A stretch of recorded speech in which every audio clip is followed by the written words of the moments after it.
blue side doesn't hold much value. One thing that is consistent is red side has banned Hecarim in both games, now all 3 games. So it's interesting that they think that ban is even more valuable than the wraparound from whatever the first pick Gragas has been.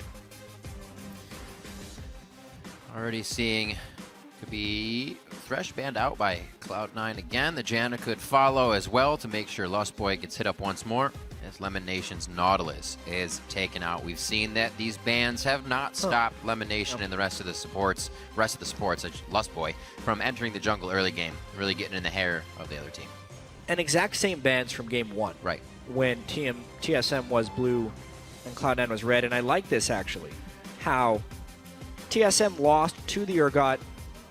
Didn't lose to high Urgot, but the Urgot was on the other side. Right. And the Gragas versus Sejuani doesn't seem like it has first pick value with the way Sejuani ultimates have been landed in this series. They've been more potent, I would say, than the early game Gragas jungling.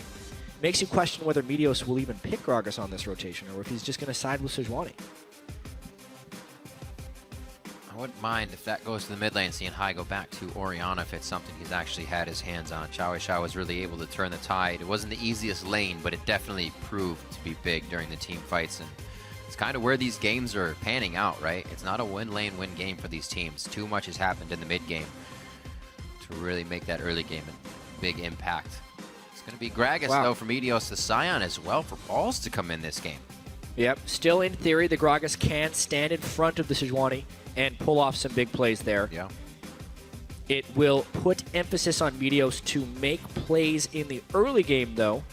This time, they're kind of trading champions that they have been defeated by. You could say that. Yeah, very similar champion pools across a lot of the players here. Yeah. Definitely a very strong pickup here. We've heard Wildturtle say in the past, when they get the better comp, Corki is one of the names that he shouts out in that list of the composition that they've picked up. So this will be good for him. Well, especially Riv, because they have physical damage mid laner right now. True. That getting Corki as an AD carry is pretty good still. That's a really the good point. Splash of magic damage they'll be able to get. Definitely seems not flustered, but they are taking a lot of consideration into whatever pick goes with this Corki. It's going to be Maokai, and they locked that in for Dyrus. Definitely a lot of discussion there, you're right, about Wildturtle. They were basically just getting his input on what he wanted from the AD carry in this game. Yeah.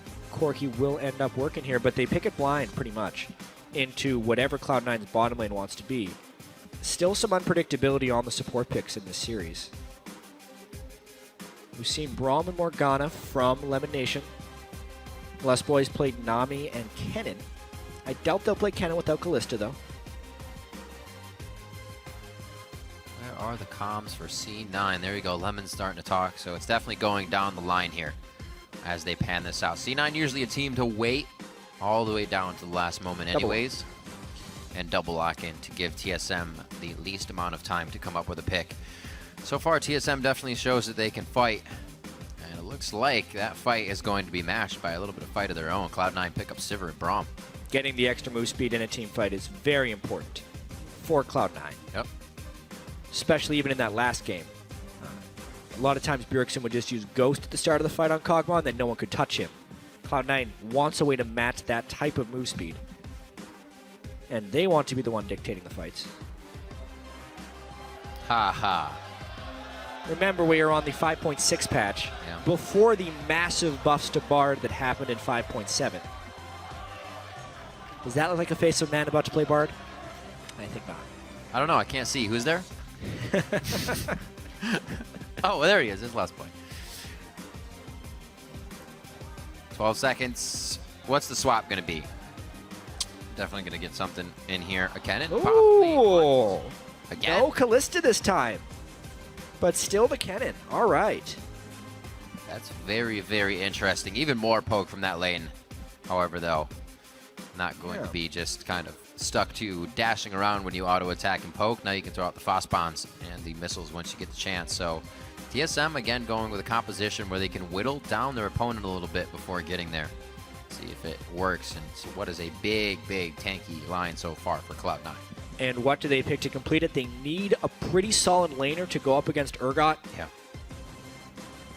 There's still a super outside chance that TSM could do Urgot AD carry and Corki mid, but it's highly unlikely just because Bjergsen has had success on Urgot and Wildturtle is so comfortable on Corki. Loves Corki. So Cloud9 can, with most certainty, pick something against Urgot here, but this is where High's champion pool does get tested. Because the 2 champions he's picked so far this series, TSM controls. And he goes for a Lulu, of all things. Drew some gasps from the crowd. Not too thrilled about that. But they are getting what they need for this best of 5 series here. Haven't seen too many Lulus put up big numbers, but Xiao here in the North American LCS. We'll see what High can do. TSM also has the Corki mid right now. They do. The 22nd is the last moment they can swap for that champion select. I'm wondering if they're going to stick with that. Bloop. And it's back. Yeah. Those guys. All right. I want to talk a little bit about the Lulu mid here, specifically against the Urgot. It is a fairly resilient champion to the Urgot because you're not a victim to the lock-on as much as other people are since you can shield yourself. Yeah.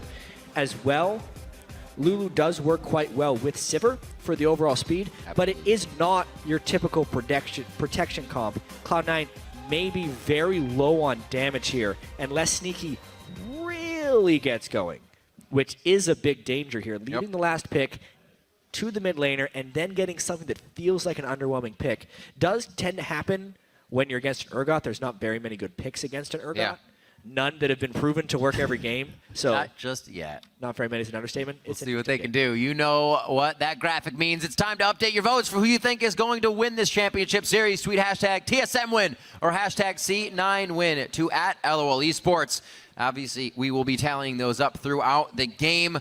High with this Lulu pick. Definitely a question from the crowd, maybe the fans, but Cloud9 hoping that the mentality and the physical prowess still strong as they reach game 3 here.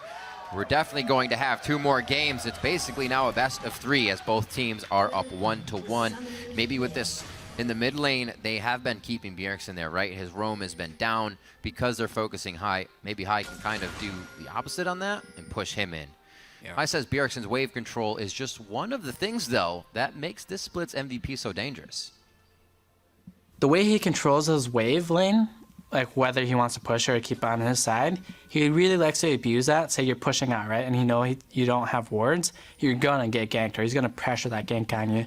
So he does everything he can to try and abuse you for being in a bad spot, or if you're trying to greed for something.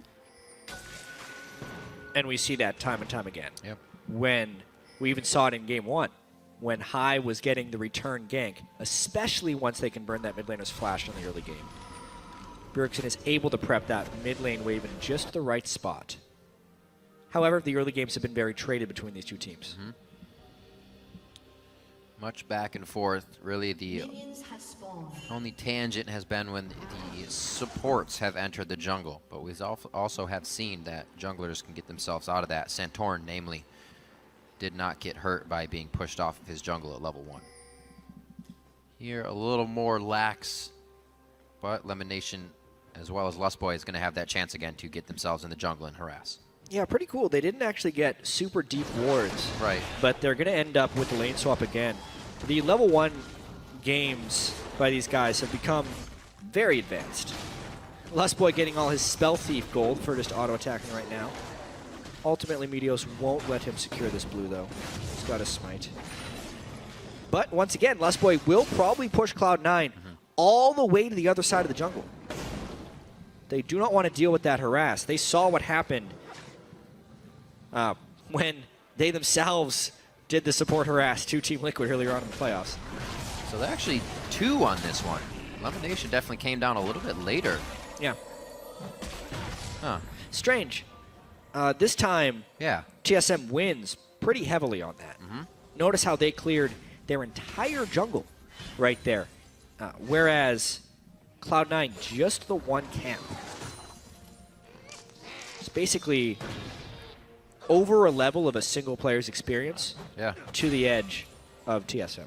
That sapling worked out really well for Dyrus. It didn't actually push the lane any, just ran over to Sneaky. That one will, however. It's going to be hard for him to get some CS here in the early game. It's what he's used to. He's already up by 6 for that jungle effort. So level 3 will keep him pretty nice. It's really strange what happened there. Like, both teams had the same idea of a solo support walking into counter jungle. Yep, it's been every game. Cloud9 is playing it very defensively when they start their jungle. They are sending both people immediately onto the buff so that no one can push them off the buff when they get there. Yet LemonNation was very late in his invade, which allowed TSM to make a much greedier start. Dyrus took one camp, Santorin took another camp, then they grouped for the buff. Therefore, if LemonNation would have invaded early, he could have pushed them off the early buffs and then pushed them off the main one. But because he was late, he doesn't stop anything. Same as last time.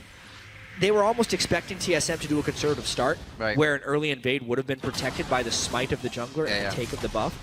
But because they just guessed wrong, TSM gets the early game lead. Trying to make it that same as last time, where you just walk in with Riptide and be a nuisance on Nautilus. I guess not as easy here. Looking at that top now of Balls and Wildturtle, they're going to be matched up here in the lane. Should go pretty evenly. Wildturtle's obviously going to stay very safe here. And we'll see what Balls decides to go. It's interesting to see Dyrus level up that Soul Furnace right away, but just 1, 2, 3 for Balls right now. I kind of doubt we'll see another maxed shield lane style. It's like Gragas, or rather Meteos, doing a good job at getting all the scuttles. He's definitely going to be up in a bit of gold there. And Lustboy, the side roam, is able to see him. So thwarts his roam towards the bottom lane. They now know where he is. And it doesn't look like Santorin's really in a position to gather anything off of this, but more of his own jungle. He is going ahead and get a ward out, however, since he's cleared everything. Yeah, and looking at early jungle CS, I mean, again, Santorin is ahead of Meteos, level-wise. Very good job by him, making sure to control his own experience, gets his jungle upgrade before Meteos as well. Therefore, can maybe even be out on the map before Meteos. Here's what we were looking for from high. Glitter Lance all you can to get that wave into the turret. I'm sure Bjergsen is having a hard time farming. We may actually see some movement from Santorin there in a little bit to relieve that pressure. Right now we're watching that pressure in the top lane. Balls is having trouble at the bottom a bit here, and Dyrus in the top lane. Very high-leveled solo laners as well. Not much denial going on. That's a good point. Because of the support invades early. This time it really didn't pay off for Cloud9. Trying to shut down the jungle, they end up shutting down no one. Dyrus and Santorin both off to decent starts. Double rip. Bodes well for Cloud9 in this game. As well for Dyrus. Getting that HP, making sure he can stay safe in lane. Balls' teleport still up. Dyrus has used his Ahri to get back to lane, so he's hoping to stay here for quite some time. That may give Meteos something to gear for. Right now he's inside the jungle. He's going to find the boar. 5-4. Yeah. Doesn't want that. Half a level behind. Meteos not even halfway to level 5. And getting more and more behind Santorin. At least he has the intel of where Sejuani is. Yeah. But he also needs to now respect that Santorin's going to be hitting level 6 pretty soon. 2 more jungle camps and he's there. A lot of pressure on the Balls in that bottom wave on the minimap. You can kind of see him. They ran right past the minion wave to get damage on, and he stayed safe. Meteos clears top side. Looks like he doesn't have too much to do, so may go towards the mid lane after this. But both teams here definitely lacking to get any of their advantages to go to work. 600 gold lead for TSM is all they're working with. Which is substantial, only 7 minutes in with no kills. That's 600 gold lead. This has been numbers. Yeah, it's been more of a one-sided. And look at the wave control. Bjergsen was praised for his wave control, but Cloud9 pushing into a level 6 Dyrus that they won't be able to dive. He's going to get a huge wave met.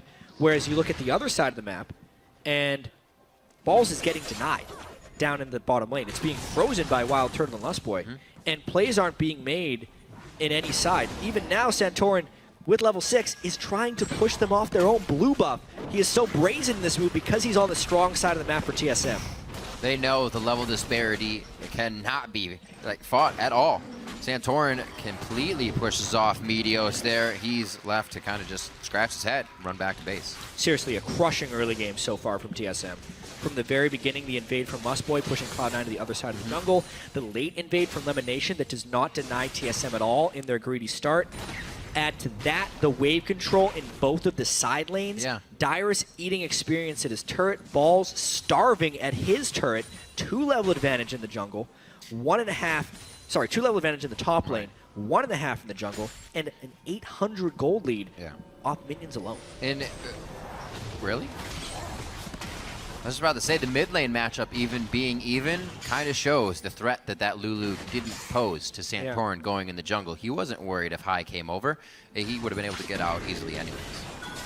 And this is huge. Again, the wave control is key in this game. Santorin broke that because he knew the wave would freeze against High, and High needed to shop. If High leaves right here, he loses 2 waves of experience. That's why he wanted to stick around, shove that wave into the turret, not let it freeze, and then he's able to shop. But it's a delayed shop. Bjergsen, full, able to get his blue buff without punishment, increasing TSM's edge. Great timing is here as well for the blue. Something I've been watching more lately, but haven't watched enough games yet to really see who does it and who doesn't. But a lot of mid laners who get blue and then back, you're losing good 30 seconds on that blue. That if other people are aware of that, they're going to use that window at some point. Always ideal to get blue right after you come out of shop. Obviously, you can't always set that up. Sometimes you lose vision control. Sometimes the enemy preps a trap for you. Or you want to get your buff off the map so they don't. Right. All those things. I mean, Cloud9 couldn't control their own blue buff this game. They were trying to get it off the map, actually, but Santorin beat them to that spot. The duos have matched back up. We'll see how this fares. It hasn't been like this for too long, but we can already see level 7 for Wildturtle over the 6 and 5 to Sneaky and LemonNation. Pressure here towards Bjergsen in mid. There is the flash ult that they wanted. The teleport in is going to keep Bjergsen there. He chooses to swap out onto Meteos. That's the guy that was going to do the damage and keep him in the fight. And they turn that one around for a kill. Dyrus' teleport comes in and gets it. Great job by Bjergsen there, withstanding the burst from the Cloud9 gank. Meteos using his E-Flash, and it actually gets turned around on him. That is disastrous for a Gragas jungle. Getting first blood onto Dyrus as well will only extend the disparity in that top lane matchup. TSM with a fantastic start. Bjergsen saying thank you very much, Summoner Heal, throughout that play. Definitely helping him to stay alive on that one. I tried to get the Ignite down, but it did not cut through enough. TSM's pressuring this, but it looks like Cloud9 is getting in their face a little bit as well. I don't think they'll be able to work off that too much, just some trade damage. Yeah, Cloud9 in a pretty tough spot right now. They need to make some opportunity here with Sneaky and LemonNation. Sneaky as the main damage source needs to be the one that's fed in this matchup. Currently he's got a BF sword to a Sheen, slight advantage. Balls also looking like he's going down bottom lane. Cloud9 needs to consolidate right now since they are losing the split-up game and try and put everything onto Sneaky at this point. See how that first gank went through. Yeah, I mean, this is basically just Meteos flashing in for the E, but nice heal as he's getting ignited. And honestly, Maokai plus the Sejuani ultimate leaves little for Hyde to escape from. Meteos did not want to commit for that because it easily would have been a kill traded back. Again, a game where they try to keep Bjergsen down and get a kill for him. And during that entire replay, Balls has been standing at the Cloud9 turret, hoping that TSM would get aggressive in this game. Waiting for that ult, yeah. They end up pinking a brush to get vision control, but they've already shown 3 in the bottom lane. If they're losing so much time, if Cloud9 doesn't make a kill or 2 out of this, and instead just trades turrets, this becomes the impractical version of the home guard hacker room now. You wait for the fight to happen, and then you come flying in, but did not get the fight. A waste of time there, but they do get the turret, so the team does gain a bit of an advantage here.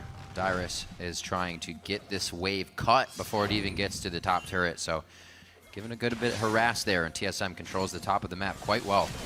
Whoa! Flying through Lustboy, and is going to get the turn for Bjergsen onto High. Great communication there, and High, look, he wasn't even expecting that, and I think that's the problem. That is the problem. There's a lapse in vision control from Cloud9. They spent 2 minutes trying to set up a gank in the bottom lane, not warding River. As soon as they did that, since TSM had abandoned the bot lane, Lustboy makes a completely unexpected play. Instead of basing, runs to mid lane, gets the gank for Bjergsen, and that is a very smart roam. Yep. And this one seems to be extended to more players of Team Solomid as well. It's not just the High focus that can seem to come back to bite them this time. They're working the advantage nicely. And Smite goes off. Nicely done by Meteos to get that. Yeah, he waited for the barrel to be max charge, smited with it. Very good secure there by Meteos. critical in order for them to stay in this game, actually. Yeah. That they control some of their own objectives, because TSM has just been steamrolling them to this point, 13 minutes in. Well, they know they have the advantage, so they're trying to create that pressure. Santorin, impressively, not afraid to do that all over the map. We already saw the early blue roams, and the double sights from him and Lustboy, rather, are going to allow them to keep doing that. And if we're looking at this game, bigger picture, just the team comps, if this was actually even gold, even then, TSM, you could argue that they have a more team fight focused team composition. The tanky mid laner, the Sejuani ultimates that we've seen so critically, even the Kennen ultimate from Lustboy really locked down the potential one carry on this Cloud9 team. Cloud9 needs to actually kind of snowball ahead in this game so that their shields can help their tanks be enabled, and that Sneaky can run in with all the cavalry basically that Cloud9 has put together. Losing this early game makes it more and more difficult. Unless they turn something around soon, they're going to be down 2-1. Pretty good spike with the Triforce, and the Manamune being finished up here for Bjergsen. He's charging that up quite well. Just about 340 on that. He was just over 20 minutes last time we saw him charging one of those on his Cogma. Lustboy and Turtle back to the top lane. It looks like they're going to start going for these turrets and see if they can get them dropped down. But Meteos looks like he's read this quite well, and it could actually play right into their hands. Need to get some turret trades going down. Cloud9 in game 1, when they started falling behind early, was able to successfully trade objectives against TSM. Yep. Wherever TSM was, Cloud9 was on the other side of the map, and they were using their shove in that way. That game, though, they had pretty decent vision control. This game, it's somewhat lacking. Only defensive wards for Cloud9, meaning anytime they commit on a turret, they are putting themselves at risk. Looks like they do call Santorin up. Still staying pretty safe. Kind of hard to dive at Kennen, but if you're outside the turret range, you don't have to dive at all. Turtle, a little too far out.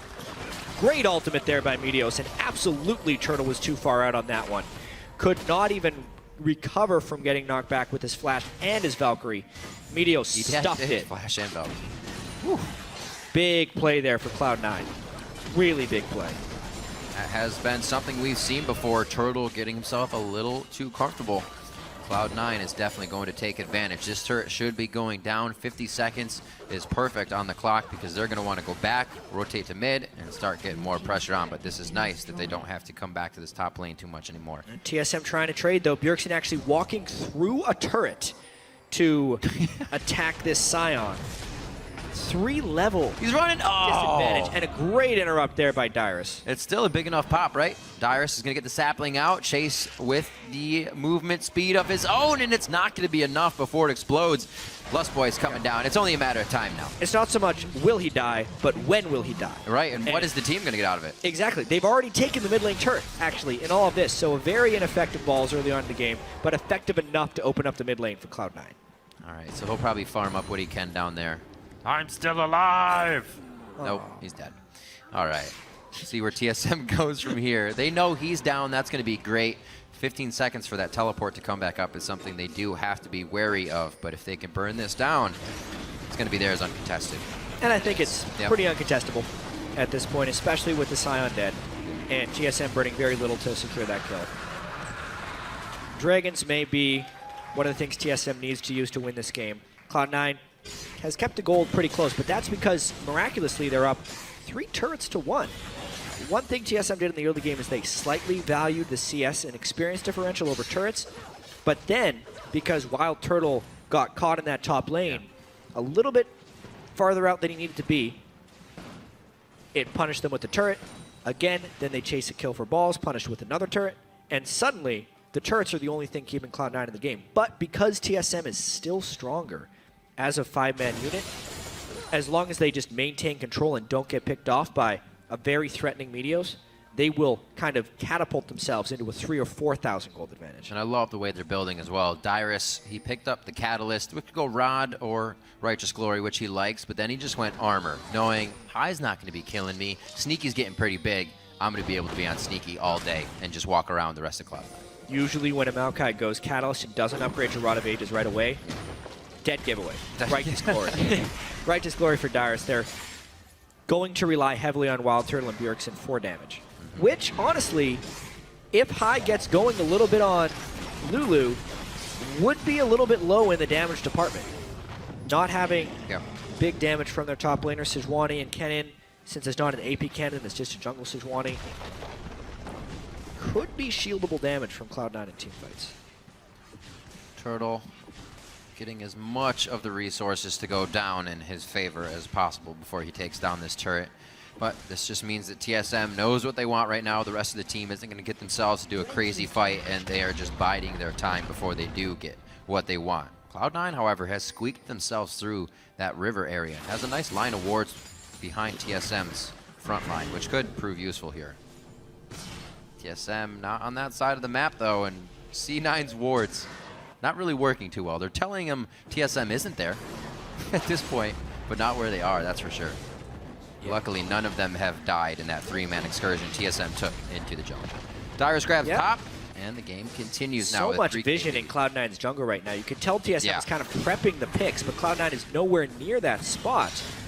Really strange series of events right there. But the turrets have equalized, as we said.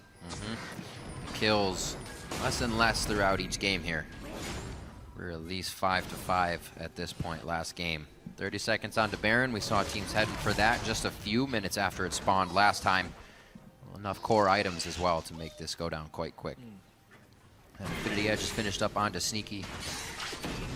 Yeah, we need to... 1,200 gold as well. Yeah, need to look at the power spikes here. Sneaky trying to farm this one out. Very typical of him to sit on an Avarice Blade for a long time. Wildturtle with Trinity Force and BF is very strong right now. When Last Whisper gets completed onto Bjergsen, he's really going to take off because that could sync with his Manamune transforming. Additionally, Dyrus finished his Frozen Heart, which is huge to match what Balls has. And overall, I think TSM is hitting more power spikes than Cloud9 has right now.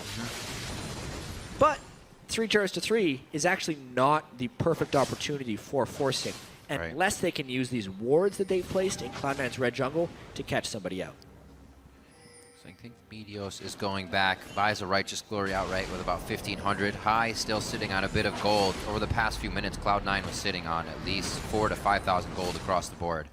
So it was a good thing that they did not get caught up in a fight here by Team Solomid. But that has been something Cloud9 is strong at, is dancing around their opponent. Right there, we do see a bit of the trade and how much damage has been built up. We haven't actually gotten to see these guys use these spikes yet. Well, there goes Lulu ult. That was fast. High really thinking that there were more people there. Shows you how little Cloud9 knows about the map right now. It also goes to show you how much they're in his head. Yeah. He thinks he's going to get killed as soon as he gets targeted right now. This is huge for TSM. They love this 5-man group in the mid-game trying to push down this turret with poke, and they know there's no Lulu ult. Tons of poke. Waiting on that next wave, slowly creeping up behind them. Still a bit of wave clear to come from that Sivir and Gragas. They're not going to have any trouble with that. Lulu as well, throwing a Glitter Lance if any minions stand tall after all of that clear. TSM are going to have a tough time here. They may have to force this one. They could, if they go soon, they could get it before the Lulu ult, but honestly, they're not getting enough poke down to warrant a dive. Right. Yeah, that's true. Wildturtle does have the strength of the level 2 ultimate on Corki right now. Bjergsen does have the strength of the Last Whisper, but they're just not locking on to the right things, and they end up not being able to get anything done. They can ward around and position for Dragon 3.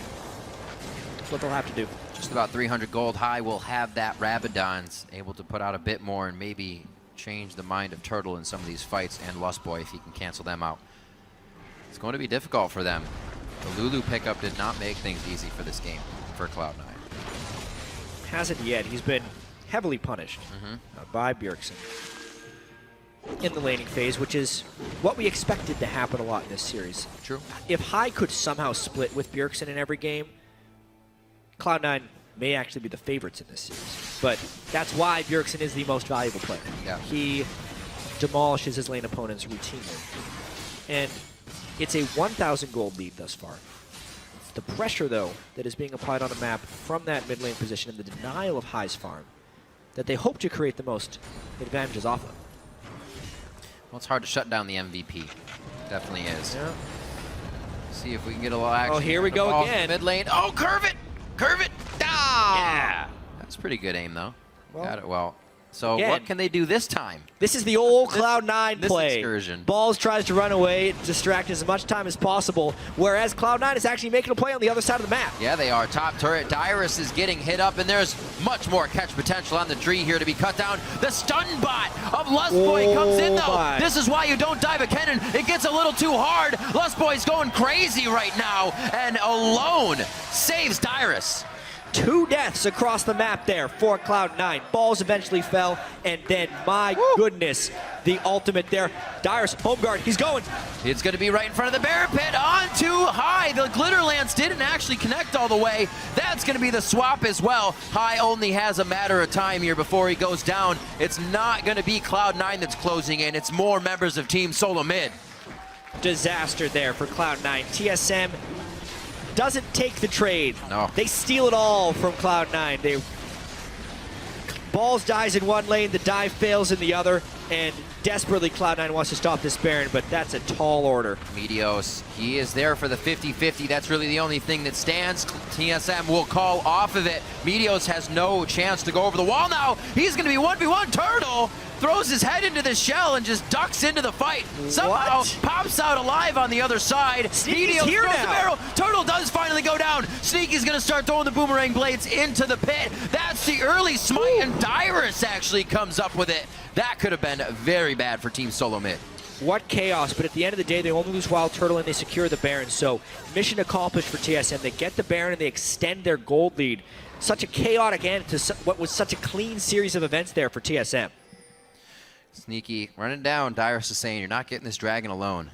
It looks like Dyrus is actually going to try and start this if he realizes that Sneaky's too far. So good plays by Team Solomid, really repairing what was going on around the map. It looked like Cloud9 had everything instantly turned in favor of TSM there with a quick act from Lustboy. Well, TSM had that amazing lead from the early game, and it's all about transitioning that into the mid and late game. Yeah. And they have been doing so. Cloud9 held on for a bit with some objective trades, but as soon as those trades go wrong, the whole building falls down, right? The cracks show, and it's a collapse. That's basically what's happened here for Cloud9. They were so far behind early game. As soon as they make one mistake in a rotation, TSM goes to crush them. They're trying really hard to get back in this game because it is desperation time right now. His ultimate just came up, but I don't think they wanted the fight. Slicing Maelstrom will not be used here. Dyrus, the martyr of the fight. He says, guys, leave me. I will be okay. They do pick up, Sneaky picks that one up with 3 assists on the team. And I'm not sure TSM is too worried about that just now. They have some room to work with here. A 5,000 going on 6,000 gold lead in just 100. And they have been playing it quite strong. The longer Cloud9 can keep the waves pushed out, the less they have to worry about the Baron buff that TSM has. Ideally, Cloud9 doesn't want to lose their second-tier turrets here, so they want to stay on the offensive, but they're just not that strong. They have a numbers advantage at the moment, so if they can catch someone from TSM, that's the play. Elixir of Wrath for Bjergsen. He loves those elixirs. His Muramana finished up a little bit ago, so he's going to be outputting quite a bit of damage. And really great plays. You can definitely see the confidence from Team Solomid's play. That was obviously a call from Dyrus. Nobody was like, Dyrus, you're half health, quick teleport in. He was probably saying, I'm home guarded, I can still make this work. Let's make it happen. Immediately. He didn't even wait to heal the full. Exactly. Because he saw the play right away. First off, he survives and makes a great flash over the wall. Secondly, he comes up big. He's really performing. I mean, of all people, Charlie, the Cloud9 coach, said Dyrus would step up in this series. If TSM is to win, it needs to happen. Well, TSM is winning this game, and Dyrus has stepped up. It is true. What was Dyrus doing to Ackerman when they went to playoffs last year, right? Getting a little too excited. Even the team said, Dyrus, you need to calm down. You're throwing us off our game because you're so crazy. Here, again, he's just being a rock that TSM needs. Doesn't need to go crazy, just needs to be consistent, and that's what they're getting. 3 dragons now as we're 27 minutes into the game, a 7-3 lead. It just seems like TSM really, as you've said before, Jack, prides themselves on fixing their mistakes in a best-of-5 series and being able to just come out on top. Yeah, the Urgot first pick, very huge here. Elixir consumed for Bjergsen.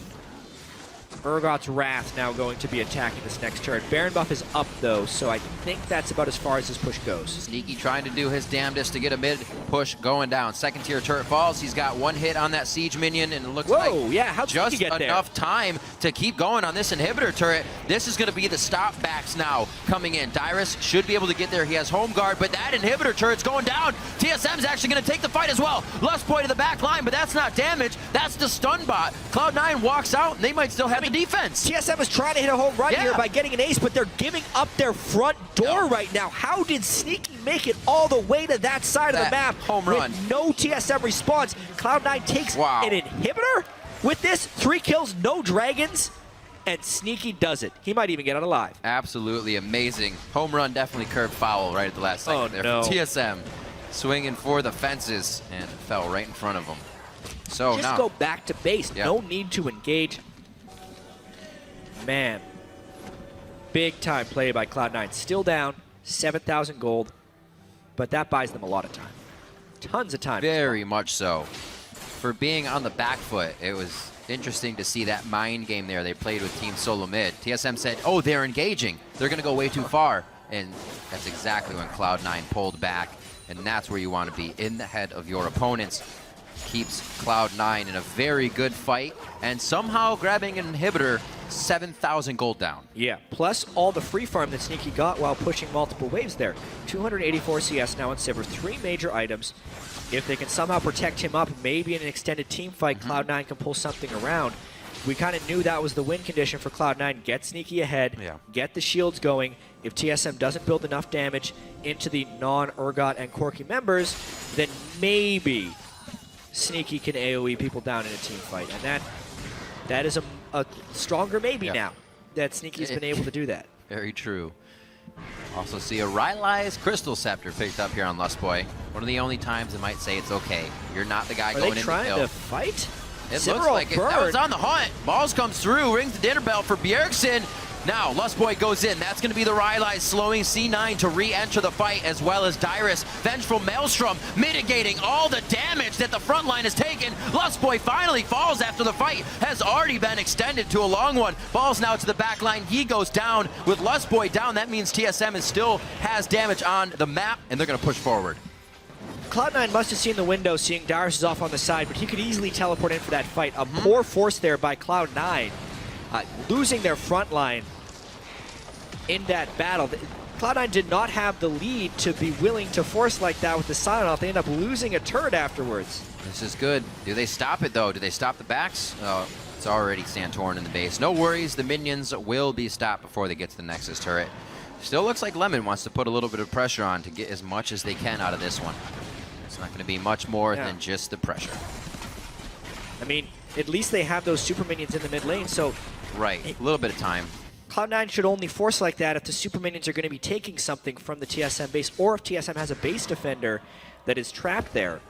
A questionable fight for Cloud9. It's actually been one of their Achilles heels throughout the year, is just taking some really aggressive fights when they're really far down in goal. Right. It didn't used to be a problem for Cloud9 because they were never the fight. They were never behind in games. Right. And what is happening? They're going for, oh my god, Balls is the human distraction right now. They're going for Baron. Balls is trying to pressure the base. They can keep Bjergsen out of that. He's going to have to stay and fight the whole time. Kai may go down, or rather, Balls is going to go down in this situation, but Bjergsen's far away. Santorin flies through. There's the Glacial Prison. LemonNation won't stand long. Neither will Balls. Kai has already fallen in the fight, and it is going to be a Team Solomid ace on Cloud9 at the Baron Pit. Some incredibly questionable decision-making by Cloud9 right there. Trying to 4v4 force a Baron. Just the fact that they can trade a useless Sion for a useful Urgot does not mean the other 4 members can 4v4 at Baron right there. Lustboy lands a beautiful ultimate, and the entire Cloud9 team gets wiped.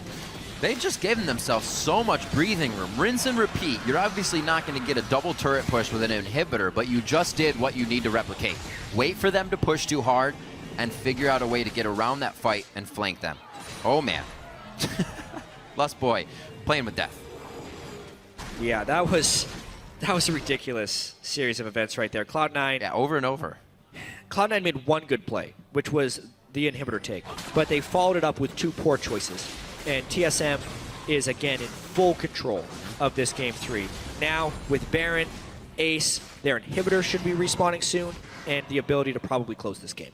Another 6 minutes as well. Aspect of the Dragon is theirs. That's only going to make it harder for Cloud9 to do anything in this game. 3 frozen hearts built up to make the fights even harder. And we'll see this big scuffle once again.